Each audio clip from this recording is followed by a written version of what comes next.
నమస్తే అండి, రేవతి వంటలకు స్వాగతం. ఈరోజు మనం పప్పుకి ఎలా తయారు చేద్దాం చూద్దామండి. ముందుగా కావాల్సిన ఐటెం చూద్దాం.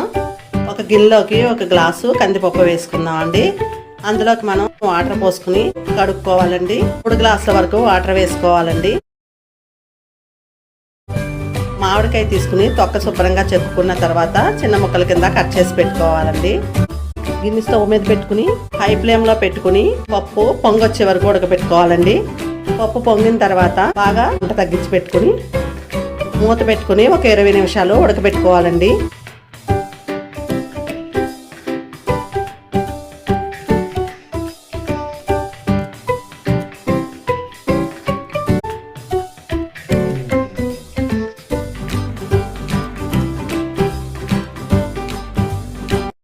ఈ పప్పు మామిడికాయ వీడియో మీకు నచ్చితే లైక్ చేయండి, షేర్ చేయండి, మా ఛానల్ని సబ్స్క్రైబ్ చేసుకోండి.